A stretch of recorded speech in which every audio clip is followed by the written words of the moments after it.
Hello everyone, स्वागत है आप सभी का एमएस कोचिंग फ्यूचर का एक और नए वीडियो में। यदि आप भी मैट्रिक बोर्ड परीक्षा में शामिल होने वाले विद्यार्थी हैं तो बिल्कुल यह हिंदी का वायरल पेपर है। बिल्कुल आप लोग देख पा रहे हैं कि हिंदी का पेपर वायरल हो चुका है और विषय कोड यहाँ 101 और 2024 में जितने भी शामिल होने वाले विद्यार्थी हैं बिल्कुल फटाफट हिंदी का सभी वस्तुनिष्ठ प्रश्न देख कर जाइए और बिल्कुल छाप कर चले आइए। तो आपको बता दें कि आपके बोर्ड एग्जाम में 100 वस्तुनिष्ठ प्रश्न मिलेगा, जिनमें से किन्हीं 50 वस्तुनिष्ठ प्रश्नों का उत्तर आपको ओएमआर शीट में सही सही देना है, जो आप लोग बिल्कुल देख पा रहे हैं। बिल्कुल ओरिजिनल पेपर है, इसमें कोई शक की बात नहीं है और यही प्रश्न पेपर आपके बोर्ड एग्जाम में आने वाला है। तो बिल्कुल आप 1 से 100 तक ऑब्जेक्टिव प्रश्न बिल्कुल देख के जाइए। तो चलिए पहला प्रश्न शुरू करते हैं। दिया हुआ है कि स्वर्णों के उच्चारण में लगने वाले समय के आधार पर स्वर्ण वर्ण के कितने भेद होते हैं। तो 1 नंबर प्रश्न का सही उत्तर होने वाला है, याद रख लेना है आपको, ऑप्शन बी अर्थात 3 है। कितने होते हैं? 3। यानी स्वर्णों के उच्चारण में लगने वाले समय के आधार पर स्वर्ण वर्ण के कितने भेद होते हैं? तो 3 होते हैं। बिल्कुल फटाफट देखना है और याद कर लेना है और चले जाना है, छाप कर चले आना है।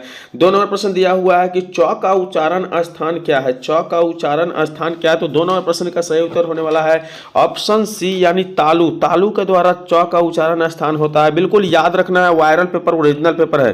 3 नंबर प्रश्न दिया गया है कि निम्नलिखित में से अंतःस्थ व्यंजन कौन है।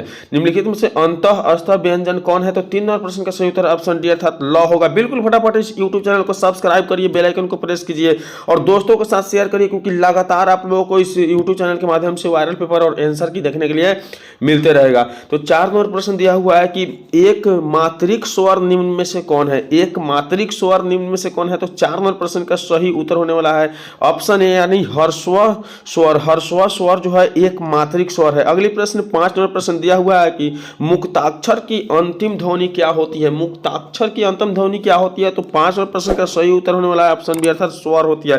बिल्कुल एक एक प्रश्न देखते जाइए, लगातार आपको 100 प्रश्न इस वीडियो के माध्यम से बताया जाएगा और बहुत जल्दी बता दिया जाएगा। तो वीडियो को अंत तक जरूर देखिएगा और देख के जाइएगा। 6 नंबर प्रश्न दिया हुआ है कि यद्यपि शब्द का संधि विच्छेद क्या है। यद्यपि शब्द का संधि विच्छेद जो होगा, याद रखना है कि यदि जोड़ अपि। यदि जोड़ अपि, ऑप्शन सी बिल्कुल सही उत्तर है। 7 नंबर प्रश्न की ओर बढ़ेंगे। निम्न में कौन शुद्ध शब्द है। निम्न में शुद्ध शब्द कौन है, यह बताना है। बिल्कुल इंपोर्टेंट प्रश्न, वायरल प्रश्न, बोर्ड परीक्षा में छप गया है। बिल्कुल जाके देख लीजिए और आएगा तो आएगा, 100% आएगा। तो 7 नंबर प्रश्न का सही उत्तर हो जाएगा दधीची। दधीची जो है बिल्कुल आपका शुद्ध शब्द है, याद रखना है। चलिए अगले प्रश्न की ओर बढ़ते हैं। 8 नंबर प्रश्न दिया हुआ है कि निम्नलिखित चिन्हों में इकहरा उदाहरण चिन्ह कौन है। निम्नलिखित चिन्हों में इकहरा उदाहरण चिन्ह कौन है? तो 8 नंबर प्रश्न का सही उत्तर होने वाला है ऑप्शन ए अर्थात डबल इन्वर्टेड कोमा, एक ऊपर और एक नीचे की तरफ से, याद रखना है। तरह क्या है? तरह क्या है, याद रखना है कि तरह क्या है, यह पूछा जा रहा है 9 नंबर प्रश्न में। तो तरह एक संयुक्त व्यंजन है। कैसा व्यंजन है? संयुक्त व्यंजन है, बिल्कुल याद रखना है। अगले प्रश्न 10 नंबर प्रश्न। 10 नंबर प्रश्न दिया हुआ है कि उस विकारी शब्द को क्या कहते हैं। क्या उस विकारी शब्द को क्या कहते हैं जिससे किसी विशेष वस्तु, भाव और जीव के नाम का बोध होता है? तो 10 नंबर प्रश्न का सही उत्तर ऑप्शन सी अर्थात संज्ञा कहते हैं। यानी उस विकारी शब्द को हम संज्ञा कह सकते हैं। बिल्कुल याद रखना है, छप गया है बोर्ड में, सीधे हूबहू देख कर जाइए और लिख कर चले आइए। दिया हुआ है 11 नंबर प्रश्न की आज्ञा शब्द कौन लिंग है। आज्ञा शब्द कौन लिंग है? तो 11 नंबर प्रश्न का सही उत्तर ऑप्शन डी यानी स्त्रीलिंग है। आज्ञा शब्द स्त्रीलिंग है। अगले प्रश्न की ओर बढ़ेंगे।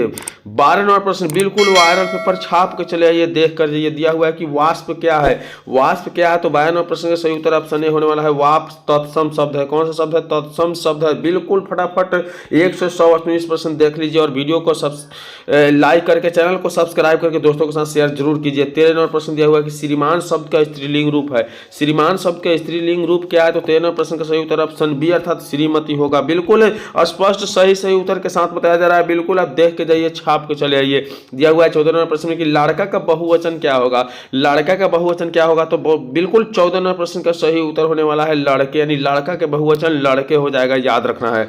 अगले प्रश्न 15 नंबर प्रश्न दिया हुआ है कि संज्ञा या सर्वनाम के जिस रूप से वाक्य के अन्य शब्दों साथ उनका संबंध सूचित हो उसे क्या कहते हैं। तो संज्ञा सर्वनाम के जिस रूप से वाक्य के अन्य शब्दों के साथ उनका संबंध सूचित होता है वैसे वाक्य को हम क्या कहते हैं? तो कारक कहते हैं, याद रखना ऑप्शन डी बिल्कुल सही उत्तर है कारक। अगले प्रश्न की ओर बढ़ेंगे। बिल्कुल देखेंगे 16 नंबर प्रश्न।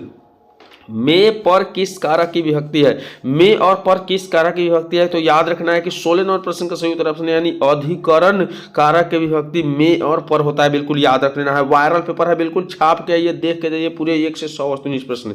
17 नंबर में दिया हुआ है कि हिमालय से गंगा निकलती है, किस कारक का उदाहरण है? हिमालय से गंगा निकलती है, किस कारक का उदाहरण है? तो 17 नंबर प्रश्न का सही उत्तर ऑप्शन बी अर्थात आपादान कारक किसकी विभक्ति है? तो आपादान कारक विभक्ति है। 28 नंबर प्रश्न दिया हुआ है कि हिंदी में कितने सर्वनाम है?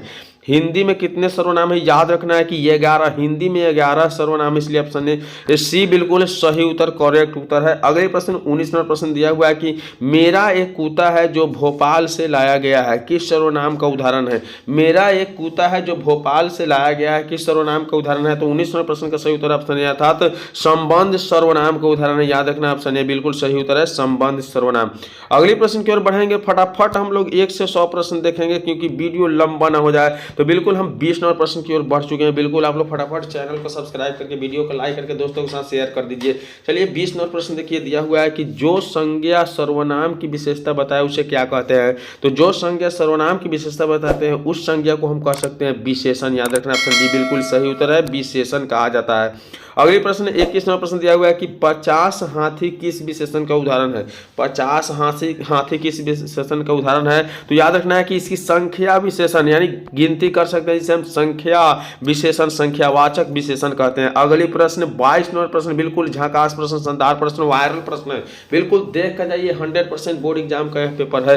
दिया गया है 22 नंबर प्रश्न में कि मोहन मुझसे किताब लिखता है, किस क्रिया का उदाहरण है? तो 22 नंबर प्रश्न का सही उत्तर होने वाला ऑप्शन बी अर्थात प्रेरणार्थक क्रिया का उदाहरण है मोहन मुझसे किताब लिखता है। अगले प्रश्न की ओर बढ़िए, फटाफट एक एक प्रश्न को देखते जाइए। दिया हुआ है 23 नंबर में कि सत्यवान 1 वर्ष से अधिक जीवित नहीं रहेगा, किस काल का उदाहरण है? सत्यवान 1 वर्ष से अधिक जीवित नहीं रहेगा, किस काल का उदाहरण है? तो 23 नंबर प्रश्न का सही उत्तर होने वाला है ऑप्शन बी, याद रखिएगा, यानी भविष्यत काल का उदाहरण है। बिल्कुल याद रखना है, फटाफट 1 से 100 वस्तुनिष्ठ प्रश्न देखिए इस वीडियो के माध्यम से और जाइए छाप के चले आइए। दिया हुआ है 24 नंबर की ऐसे शब्द जो यौगिक होते हैं पर अर्थ के विचार से अपने सामान्य अर्थ को छोड़कर किसी परंपरा से विशेष अर्थ का परिचायक है, वह क्या कहलाता है? तो 24 नंबर प्रश्न का सही उत्तर होने वाला है, याद रखिएगा, ऑप्शन सी अर्थात वह युग रूढ़ शब्द कहलाते हैं। क्या कहलाते हैं? योग रूढ़ शब्द कहलाते हैं।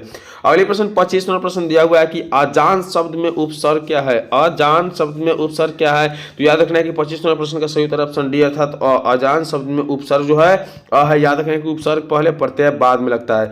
26 नंबर प्रश्न की ओर बढ़ चुके हैं। बिल्कुल आप लोगों को 1 से 100 वस्तुनिष्ठ प्रश्न, वायरल प्रश्न बताया जाएगा इस वीडियो में, बिल्कुल जाइए देख के और छाप के चले आइए। तो दिया है 26 नंबर प्रश्न की बाबा साहेब भीमराव अम्बेडकर का जन्म किस परिवार में हुआ था? तो याद रखना है कि बाबा साहेब भीमराव अम्बेडकर का जो जन्म हुआ था वह दलित परिवार में हुआ था, इसलिए ऑप्शन डी इसका बिल्कुल सही उत्तर है, दलित। अगले प्रश्न 27 नंबर प्रश्न दिया हुआ है कि मैक्स मुलर का जन्म आधुनिक जर्मनी के किस नगर में हुआ था? तो मैक्स मुलर का जन्म जो हुआ था आधुनिक नगर के, याद रखना है कि डेसाउ में हुआ था। कहाँ हुआ था? डेसाउ में। बिल्कुल याद रखना, इंपॉर्टेंट प्रश्न, वायरल प्रश्न है बोर्ड की एग्जाम के लिए, बिल्कुल छाप के चले आइए आप जाकर। दिया हुआ है 28 नंबर प्रश्न की भारत किसकी भूमि है? तो याद रखना कि 28 नंबर प्रश्न का सही उत्तर ऑप्शन बी अर्थात ब्राह्मण या वैदिक धर्म की भूमि भारत है। भारत किसकी भूमि है? तो ब्राह्मण या वैदिक धर्म का भूमि है। अगले प्रश्न देखेंगे 29 नंबर प्रश्न दिया हुआ है कि वाराणसी के पास दारिश नामक सोने के सिक्कों में घड़ा किससे मिला था? वाराणसी के पास दारिश नामक सोने के सिक्के से भरा घड़ा किसे मिला था? तो 29वां प्रश्न का सही उत्तर होने वाला है, याद रख लीजिएगा, छप गया है पेपर में, वारेन हेस्टिंग्स को मिला था। अगले प्रश्न यानी 30 नंबर प्रश्न देखिए, दिया हुआ है कि प्रतन्व मानव का अर्थ क्या होता है? प्रतन्व मानव का अर्थ क्या होता है? तो 30 नंबर प्रश्न का सही उत्तर ऑप्शन डी अर्थात प्राचीन मानव। याद रखना है, प्राचीन मानव होते हैं। अगले प्रश्न 31 नंबर प्रश्न दिया हुआ है कि लेखक हजारी प्रसाद द्विवेदी ने दयनीय जीव किसे कहा है? तो याद रखना है कि 31वां प्रश्न का सही उत्तर ऑप्शन ए होने वाला है, अल्पज्ञ पिता को लेखक हजारी प्रसाद द्विवेदी ने दयनीय जीव कहा है। अगले प्रश्न की ओर बढ़ेंगे फटाफट। 32 नंबर प्रश्न देखिए और जाइए छाप के, ये दिया हुआ है कि किस शासक ने ऐसा सिक्का चलाया जिस पर नागरी लिपि में राम सीए शब्द अंकित है? किस शासक ने ऐसा सिक्का चलाया कि जिस पर नागरी लिपि में राम सीए शब्द अंकित है? तो याद रखना है कि 32 नंबर प्रश्न का सही उत्तर होने वाला है ऑप्शन बी अर्थात बादशाह अकबर ने। कौन चलाया था? बादशाह अकबर ने। अगले प्रश्न 33 नंबर प्रश्न देखिए, चंद्रगुप्त द्वितीय विक्रमादित्य का व्यक्तिगत नाम क्या था? तो चंद्रगुप्त द्वितीय विक्रमादित्य के व्यक्तिगत नाम क्या था? तो 33वां प्रश्न का सही उत्तर देव। क्या कहा जाता था उन्हें? देव कहा जाता है, याद रखना है। बिल्कुल वायरल पेपर है, जाके छाप के ये दिया हुआ है 34वें प्रश्न में कि कर्नाटक प्रदेश का श्रवणबेलगोल स्थान किसका प्रसिद्ध तीर्थ स्थल है? कर्नाटक प्रदेश का श्रवणबेलगोल स्थान किसका प्रसिद्ध स्थल है? तो 34वां प्रश्न का सही उत्तर ऑप्शन डी, याद रख लीजिए, बिल्कुल जैनों का जो है प्रसिद्ध स्थल है। अगले प्रश्न 35वां प्रश्न दिया हुआ कि बहादुर शीर्षक पाठ में किसकी कहानी है? तो 35वां प्रश्न का सही उत्तर ऑप्शन ए होने वाला है, यानी नेपाली गवैया गोरखे के, किसके? नेपाली गवई गोरखे की कहानी है। अगली प्रश्न 36वां प्रश्न की ओर बढ़ चुके हैं। दिया हुआ है 36वां प्रश्न कि बहादुर से मार खाकर भैंस भागी भागी किसके पास चली आई? बहादुर से मार खाकर भैंस भागी भागी किसके पास चली आई? तो 36वां प्रश्न का सही उत्तर होने वाला है ऑप्शन बी, अर्थात बहादुर के माँ के पास भाग के चलिए। कहाँ चले? बहादुर के माँ के पास। बिल्कुल वायरल पेपर है, देख कर जाइए और छाप के। ये दिया हुआ है कि बड़े भाई किसका लेखक की रचना है? बड़े भाई किस लेखक की रचना है? तो याद रखना है कि 37वां प्रश्न का सही उत्तर ऑप्शन सी, यानी रामविलास शर्मा जी की रचना बड़े भाई है, याद रखना है। अगले प्रश्न की ओर बढ़ेंगे। 38वां प्रश्न बिल्कुल इंपोर्टेंट प्रश्न है कि दक्षिण भारत के मंगलम नागस्वरम की तरह शहनाई किसकी मंगल ध्वनि के संपूरक है? तो याद रखना है कि 38वां प्रश्न का सही उत्तर ऑप्शन डी होने वाला है, यानी प्रभाती का। किसका है? प्रभाती का जो है मंगल ध्वनि संपूरक है। अगले प्रश्न की ओर बढ़िए। 39वां प्रश्न बिल्कुल इंपोर्टेंट प्रश्न, वायरल पेपर है, दिया हुआ है 39वां कि मरते दम तक न शहनाई छूटेगी न काशी, यह कथन किसका है? मरते दम तक न शहनाई छूटेगी न काशी, यह कथन किसका है? तो 39वां प्रश्न का सही उत्तर होने वाला है ऑप्शन, यानी 20 मीला खा के, याद रखना है, बिल्कुल इंपोर्टेंट प्रश्न है। अगले प्रश्न 40वां प्रश्न दिया हुआ है कि नसीहत क्या है? नसीहत शब्द का अर्थ क्या है? तो बिल्कुल याद रखना है कि नसीहत शब्द का सही अर्थ होने वाला है शिक्षा। बिल्कुल ऑप्शन आपका बी सही उत्तर है, शिक्षा है। अगले प्रश्न 41वां प्रश्न दिया हुआ है कि गांधी जी को महात्मा की उपाधि किसने दी थी? गांधी जी को महात्मा की उपाधि किसने दी थी? याद रखना है कि इस प्रश्न का सही उत्तर रविंद्रनाथ टैगोर ने पहले गांधी जी को महात्मा जी कहा था। अगली प्रश्न यानी 42वां प्रश्न देखिए, दिया हुआ है कि मैं चाहता हूं कि सब देश संस्कृतियों की हवा मेरे घर के चारों ओर अधिक स्वतंत्र के साथ बहती रहे, किसने कहा था? याद रखना कि 42 नंबर जो प्रश्न का लाइन कहा गया था वो महात्मा गांधी के द्वारा कहा गया था, इसलिए ऑप्शन डी बिल्कुल इसका सही उत्तर है, महात्मा गांधी। अगले प्रश्न देखिए 43वां प्रश्न दिया हुआ है कि श्रम विभाजन और जाति प्रथा शीर्षक पाठ के लेखक का नाम क्या है? तो याद रखना है कि 43वां प्रश्न का सही उत्तर ऑप्शन यानी भीमराव अंबेडकर जी का लिखा हुआ है श्रम विभाजन और जाति प्रथा। 43वां प्रश्न का सही उत्तर ऑप्शन ए हो जाएगा। अगली प्रश्न की ओर बढ़िए फटाफट देखिए। 44वां प्रश्न दिया हुआ है 20 के दांत शीर्षक पाठ किसकी कहानी संग्रह से लिया गया है? 20 के दांत शीर्षक पाठ किसकी कहानी संग्रह से लिया गया है?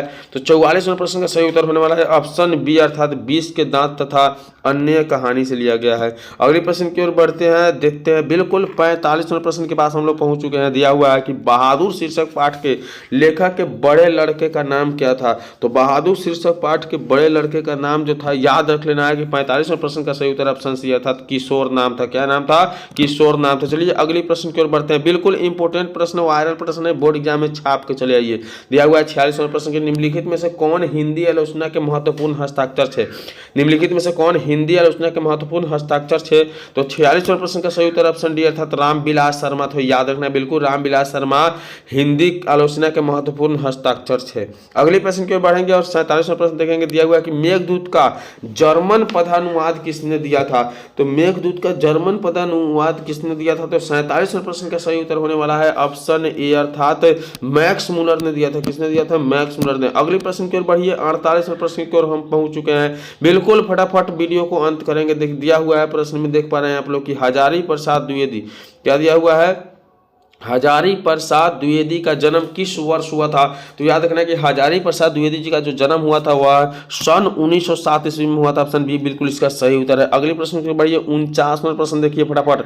दिया हुआ है कि नाखून का बढ़ना मनुष्य के किस वृत्ति की परिणाम है? नाखून का बढ़ना मनुष्य के किस वृत्ति का परिणाम है? तो इस प्रश्न का सही उत्तर है ऑप्शन बी अर्थात पार्श्विक वृद्धि। किस वृद्धि का? पार्श्विक वृद्धि का परिणाम है। अगले प्रश्न 50वां प्रश्न की ओर बढ़ते हैं फटाफट। इस वीडियो में हम 50 प्रश्न बता देंगे, उसके बाद दूसरा वीडियो लेके आएंगे जिसमें 50 से ऊपर वाले प्रश्न बताएंगे। तो देखिए दिया हुआ है 50 नंबर में कि धारा नगरी का कौन शासक अपने विद्यानुराग के लिए इतिहास में प्रसिद्ध है? तो याद रखना कि इस प्रश्न का सही उत्तर होने वाला है ऑप्शन आपका 50 का बिल्कुल सही उत्तर हो जाएगा यहाँ 50 का सी, यानी परमार शासक भोज। बिल्कुल इस वीडियो में हम 1 से 50 प्रश्न बता दिए और इसके बाद वाले वीडियो जल्द आ रहा है जिसमें 50 से 100 बताया जाएगा। तो फटाफट इस वीडियो को देखकर उस वीडियो को जरूर देख लीजिएगा। चलिए मिलेंगे अगली वीडियो में, तब तक के लिए बाय।